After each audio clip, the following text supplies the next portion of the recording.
നിങ്ങൾ റോഡിലൂടെ വണ്ടിയോടിക്കുമ്പോൾ എപ്പോഴെങ്കിലും ആലോചിച്ചിട്ടുണ്ടോ, നമ്മളെന്തിനാണ് ഇടതുവശത്തുകൂടി ഓടിക്കുന്നത്, മറ്റു ചില രാജ്യങ്ങൾ വലതുവശത്തുകൂടി ഓടിക്കുന്നതെന്തിനാണെന്ന്? ഇത് വെറുമൊരു ഡ്രൈവിംഗ് നിയമമല്ല, നൂറ്റാണ്ടുകളുടെ ചരിത്രവും പാരമ്പര്യങ്ങളും ചേർന്ന ഒരു കൗതുകകരമായ കഥയാണിത്. ഈ കഥ ആരംഭിക്കുന്നത് വളരെ പഴയ കാലഘട്ടത്തിലാണ്, മധ്യകാലഘട്ടത്തിലും ഒരുപക്ഷെ റോമൻ കാലഘട്ടത്തിലും. അക്കാലത്ത് കുതിരപ്പുറത്ത് യാത്ര ചെയ്തിരുന്നവരാണ് ഭൂരിഭാഗവും, പ്രത്യേകിച്ച് യോദ്ധാക്കൾ. ഇവരിൽ മിക്കവരും വലത് കയ്യന്മാരായിരുന്നതുകൊണ്ട് വാൾ എളുപ്പത്തിൽ ഉപയോഗിക്കാൻ കഴിയുന്ന വലത് കൈ എപ്പോഴും സ്വതന്ത്രമാക്കി വെക്കാൻ റോഡിന്റെ ഇടതുവശത്തുകൂടി പോകുന്നതായിരുന്നു അവർക്ക് കൂടുതൽ നല്ലത്. അപ്രതീക്ഷിതമായി ഒരു ശത്രുവിനെ കണ്ടുമുട്ടിയാൽ വലത് കൈകൊണ്ട് പെട്ടെന്ന് വാളെടുത്ത് പ്രതിരോധിക്കാൻ ഇത് സഹായിച്ചു. കുതിരപ്പുറത്ത് കയറുന്നതും സാധാരണയായി ഇടതുവശത്തു നിന്നായിരുന്നു. റോഡിന്റെ ഇടതുവശത്ത് നിന്നാൽ സുരക്ഷിതമായി കുതിരപ്പുറത്ത് കയറാനും ഇറങ്ങാനും കഴിയുമായിരുന്നു. പിന്നീട് ഈ ആചാരം ഒരു നിയമമായി മാറിയത് ബ്രിട്ടനിലാണ്. 1756 ലണ്ടൻ പാലത്തിലൂടെയുള്ള ഗതാഗതം സംബന്ധിച്ച് നിയമം കൊണ്ടുവരികയും പിന്നീട് 1835 ഹൈവേ നിയമത്തിലൂടെ രാജ്യത്തുടനീളം ഇടതുവശം ഡ്രൈവ് ചെയ്യണമെന്നത് നിർബന്ധമാക്കുകയും ചെയ്തു. ശക്തമായ ബ്രിട്ടീഷ് സാമ്രാജ്യം ലോകമെമ്പാടും വ്യാപിച്ചപ്പോൾ അവരുടെ ഈ ഡ്രൈവിംഗ് ശീലവും കോളനികളിലേക്ക് കയറ്റുമതി ചെയ്തു. അതുകൊണ്ടാണ് ഇന്ത്യ, ഓസ്ട്രേലിയ, ന്യൂസിലാൻഡ്, ദക്ഷിണാഫ്രിക്ക, സിംഗപ്പൂർ, അയർലൻഡ് തുടങ്ങിയ നിരവധി രാജ്യങ്ങൾ ഇന്നും ഇടതുവശം ചേർന്ന് ഡ്രൈവ് ചെയ്യുന്നത്.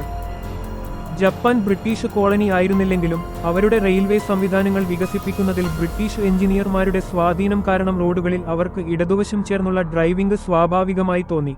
അങ്ങനെ ആ രീതിക്ക് അവർ മുൻഗണന നൽകി. എന്നാൽ യൂറോപ്പിൽ തന്നെ ഒരു വ്യത്യസ്തമായ മാറ്റവും സംഭവിച്ചു. നെപ്പോളിയൻ ബോണപ്പാർട്ട് അധികാരത്തിൽ വന്നപ്പോൾ അദ്ദേഹം താൻ കീഴടക്കിയ പ്രദേശങ്ങളിൽ വലതുവശം ചേർന്ന് ഡ്രൈവ് ചെയ്യണമെന്ന് ഉത്തരവിട്ടു. ഇതിന് പല കാരണങ്ങളുമുണ്ടായിരുന്നു. ഒന്ന്, പഴയ പ്രഭുക്കന്മാരുടെ ആചാരങ്ങളെ തള്ളിക്കളഞ്ഞ് ഒരു പുതിയ സാമൂഹിക ക്രമം കൊണ്ടുവരിക ആയിരുന്നു നെപ്പോളിയന്റെ ലക്ഷ്യം. ഇടതുവശം ചേർന്ന് യാത്ര ചെയ്തിരുന്ന ആ പഴഞ്ചൻ ആചാരം തകർക്കുക ആയിരുന്നു നെപ്പോളിയന്റെ ആദ്യ ലക്ഷ്യം. രണ്ടാമതായി, നെപ്പോളിയൻ ഒരു ഇടം കയ്യനായിരുന്നു. പൊതുവെ ഇടംകയ്യന്മാർക്ക് ഇടത്തെ കൈ സ്വതന്ത്രമാക്കി വെക്കുന്നത് പെട്ടെന്നുള്ള ആക്രമണത്തെ പ്രതിരോധിക്കാൻ സൗകര്യമാണ്. കൂടാതെ സൈന്യത്തെ വലതുവശത്തുകൂടി നീക്കുന്നത് അദ്ദേഹത്തിന് ആക്രമിച്ചു മുന്നേറാൻ കൂടുതൽ സൗകര്യപ്രദമായിരുന്നു എന്നും ഒരു വാദമുണ്ട്. അദ്ദേഹത്തിന്റെ സ്വാധീനത്തിലായിരുന്ന Belgium, Netherlands, Spain, Germany, Russia തുടങ്ങിയ രാജ്യങ്ങളെല്ലാം വലതുവശം ഡ്രൈവിംഗ് സ്വീകരിച്ചു. വലതുവശം ഡ്രൈവിംഗ് വ്യാപിക്കാൻ മറ്റൊരു പ്രധാന പങ്ക് വഹിച്ചത് അമേരിക്കയാണ്. 19-ാം നൂറ്റാണ്ടിന്റെ അവസാനത്തോടെ അമേരിക്കയിൽ വലിയ ചരക്ക് വണ്ടികൾ വ്യാപകമായി. ഈ വണ്ടികൾ ഓടിച്ചിരുന്നവർ ഇടതുവശത്ത് ഇരുന്നാണ് കുതിരകളെ നിയന്ത്രിച്ചിരുന്നത്.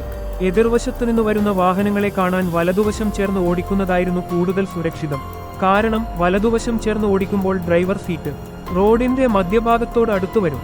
ഇത് എതിർദിശയിൽ വരുന്ന വാഹനങ്ങളുമായി കൂട്ടിയിടിച്ചുള്ള അപകടങ്ങൾ കുറയ്ക്കാൻ സഹായിച്ചു. പിന്നീട് 20-ാം നൂറ്റാണ്ടിന്റെ തുടക്കത്തിൽ ഹെൻറി ഫോർഡിന്റെ വൻതോതിൽ നിർമ്മിച്ച മോഡൽ ടി പോലുള്ള കാറുകൾക്ക് സ്റ്റിയറിംഗ് വീൽ ഇടതുവശത്തായിരുന്നു. ഈ കാറുകൾ ലോകമെമ്പാടും വ്യാപകമായതോടെ പല രാജ്യങ്ങളും വലതുവശം ഡ്രൈവിംഗ് സ്വീകരിക്കാൻ തുടങ്ങി.